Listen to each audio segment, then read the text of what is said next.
दुश्मन न करे दोस्त ने ये काम किया है, उम्र भर का गम हमें इनाम दिया है।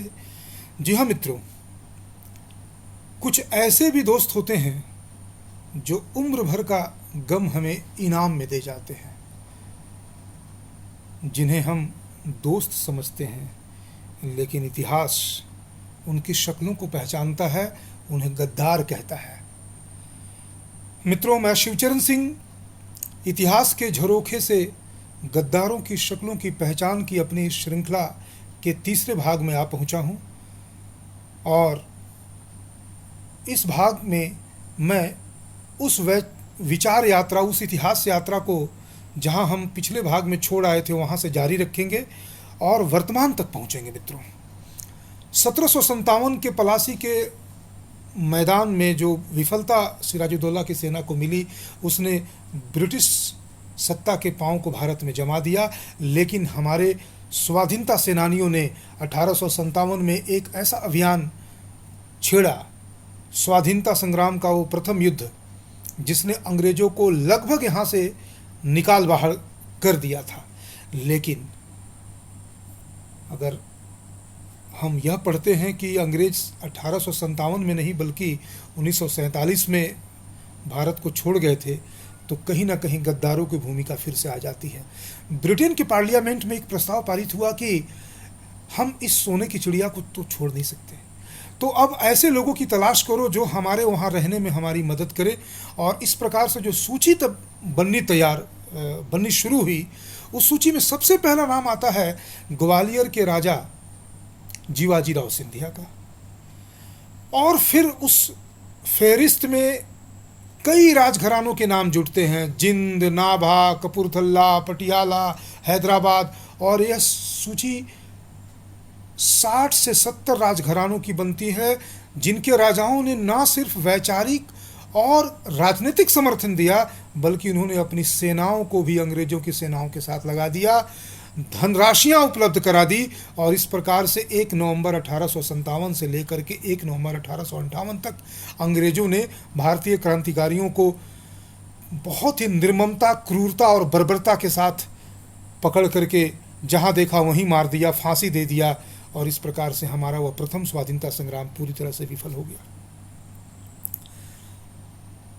यदि बात सिर्फ उसी क्रांति की होती तो हम समझ लेते कि चलो अब हमारे क्रांतिवीर आगे बढ़ेंगे, लेकिन उसके बाद के जो 90 वर्षों में सशस्त्र क्रांति करने वाले और अंग्रेजों को उन्हीं के सिक्कों में जवाब देने वाले क्रांतिकारियों की बहुत बड़ी तादाद रही, जिन्होंने एकल अभियान चला करके, सामूहिक अभियान चला करके, सांगठनिक अभियान चला करके अंग्रेजों के खिलाफ हजारों मोर्चे खोल रखे थे। लेकिन जो बड़े बड़े मोर्चे विफल कर दिए गए, उनमें ऐसे ही गद्दारों की शक्लें हमारे सामने आती है, जिस सिलसिले की चर्चा हम आम भी सरदारों जयचंद, मानसिंह, जयसिंह, मीर जाफर, राजघरानों के राजाओं के रूप में करते हैं। ये अपनी शक्लें बदल बदल कर आते रहे और हमारे देश के स्वाधीनता आंदोलन को विफल करते रहे। लेकिन इस उपसंहार वीडियो में मैं शक्ल के ऊपर से उस बेशकीमती चादर के नकाब को हटाना चाहता हूं, जिसे ओढ़कर वह व्यक्ति इतना बड़ा बन गया है, उसके ऊपर इतने बड़े बड़े खिताब लगा दिए गए हैं कि जिसे छूना भी खतरे से खाली नहीं माना जाता है। लेकिन मैं यह दुस्साहस करने जा रहा हूं, और उस व्यक्ति का नाम है मोहनदास करमचंद गांधी। गांधी के स्वाधीनता संग्राम में योगदान को हम नहीं भुला सकते, लेकिन उन्होंने उस योगदान के बदले जो भुगतान दिया, उसे तो हम कभी कभी कभी भी नहीं भुला सकते, क्योंकि वह एक ऐसा बदनुमा दाग है जो हमारे देश के पीठ पर नहीं बल्कि हमारे देश की छाती में लगा। आप में से बहुत सारे ऐसे लोग होंगे जो शायद इस तरह की बातों को सुने होंगे कि भारत का विभाजन जो है इनएविटेबल था, अवश्यंभावी था, उसे कोई बदल नहीं सकता था। मैं बदलने की बात नहीं कर रहा हूँ। एक जानवर बाढ़ में किसी नदी में बहा चला जा रहा हो तो हमारा उसे कूद कर बचा लेने का प्रयास ही नहीं होता है। अगर हमारे पास एक लठ है, एक तख्त है, एक रस्सी है, तो हम इनमें से किसी एक विकल्प को फेंक कर उसकी रक्षा कर सकते हैं। गांधी के पास ये तीनों विकल्प थे और उसे तैरना भी आता था, लेकिन गांधी ने रोका नहीं, उल्टा एक बयान जारी कर दिया कि partition my body then partition this country. जो व्यक्ति इतनी बड़ी बात कह रहा हो कि मेरे देह के टुकड़े कर दो, फिर तुम यह साहस करना कि मेरे देश के टुकड़े करोगे।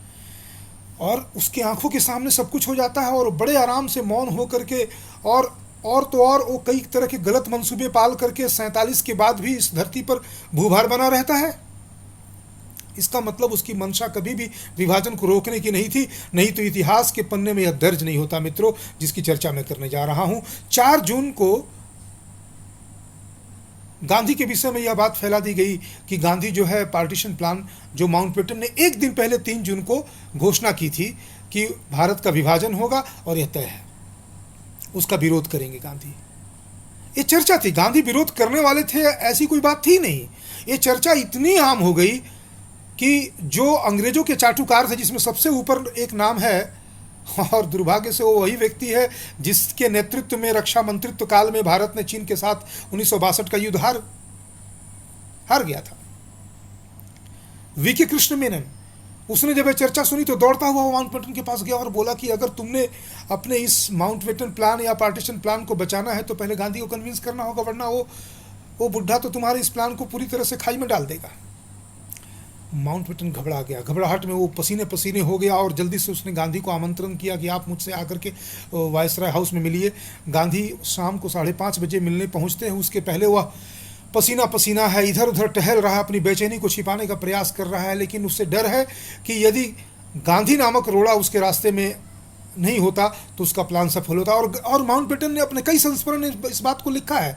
यद्यपि उसने इसकी घोषणा कर दी थी कि भारत का विभाजन होगा, लेकिन वह भीतर से इसको स्वीकार नहीं कर पा रहा था, क्योंकि उसके मन में सबसे बड़ा भय गांधी का था। और वो सबसे बड़ा भय उसके सामने एक ऐसे चोले में खड़ा था जिसके पास मात्र 15 मिनट का समय था इतने बड़े महत्वपूर्ण मुद्दे पर उससे बात करने का। क्यों? क्योंकि 6 बजे से उसकी प्रार्थना सभा होने वाली थी और उसकी पंक्चुअलिटी इतनी बड़ी थी, जिसके विषय में हमें पाठ्य पुस्तकों में पढ़ाया जाता है कि वह 1 मिनट के लिए भी अपनी प्रार्थना सभा में कभी विलंब से नहीं पहुंचा व्यक्ति। और इस बात को जान करके माउंटबेटन बहुत आश्वस्त होकर बहुत ही रिलैक्स तरीके से कहता है और गांधी को कन्विंस करके वापस भेज देता है वो विषय वस्तु और बाकी सारी चीज़ें। और उसके एक दिन के बाद 5 जून को वो घोषणा भी कर देता है 15 तारीख को गांधी की वार्ता, और 15 अगस्त को ही ऐसा क्यों होगा, ये सारी बातें जो हैं एक अलग अवसर का विषय हो सकता है। अभी मैं सिर्फ इस बात पे आता हूं कि गांधी चुपचाप वहां से चले आते हैं। प्रार्थना सभा में हजारों लोग इकट्ठा होकर के इस बात की प्रतीक्षा में होते हैं कि गांधी आएंगे और ये घोषणा करेंगे कि वो सभी मिलकर के माउंटबेटन के इस प्लान का विरोध करेंगे, लेकिन नहीं। बस गांधी सिर्फ इतना करते हैं कि गद्दारों की फहरिस्त में अपना नाम सबसे बड़ा और सबसे ऊंचा कर जाते हैं। दुर्भाग्य है कि जिनके हाथों में इस देश की सत्ता की बागडोर में आई, उन्हीं लोगों ने गांधी का नाम सबसे ऊपर देशभक्त के रूप में लिख दिया। और लिखते भी क्यों नहीं, क्योंकि उन्होंने ही तो गद्दारों की थाती अपने हाथों में ले रखी थी।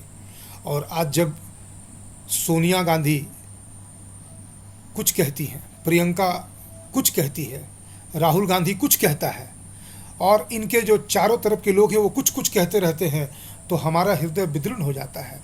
हमारे बीच से कुछ लोग कहते हैं अरे इनकी क्या औकात। मैं वही कहता हूँ, जीवाजी राव अकेले नहीं थे, 1,40,000 की सेना थी जिन्होंने झांसी की रानी के खिलाफ लड़ाई लड़ी थी। ऐसे ही बाकी के राजघराने भी थे, इनके पीछे लोग थे। ये जो 3 चेहरे हैं ना, राहुल, सोनिया और प्रियंका गांधी, ये सिर्फ 3 लोग नहीं हैं, इनके पीछे 30 लाख खड़े हैं, हजारों लोग खड़े हैं, क्योंकि इनकी मानसिकता का समर्थन करने वाले लोग भी तो भारत देश में है ना। तो इनको पहचानना, इनकी शक्लों को पहचानना इसलिए जरूरी नहीं है कि ये घातक हैं, सिर्फ इनका नेतृत्व जो है वैसे लोगों से ऊर्जा पाता है जो इनके पीछे हैं। आज के इस क्रूशियल जंक्शन पे इन चेहरों को पहचानने की, इनको बेनकाब करने की जरूरत है, क्योंकि अब हम इनको पहचान करके अपने देश के पीठ पर घावों की फहरिस्त में कोई नया घाव पेवस्त नहीं होने देंगे। इसी उद्देश्य के साथ मैं यह वीडियो आपके साथ साझा कर रहा हूं। धन्यवाद मित्रों।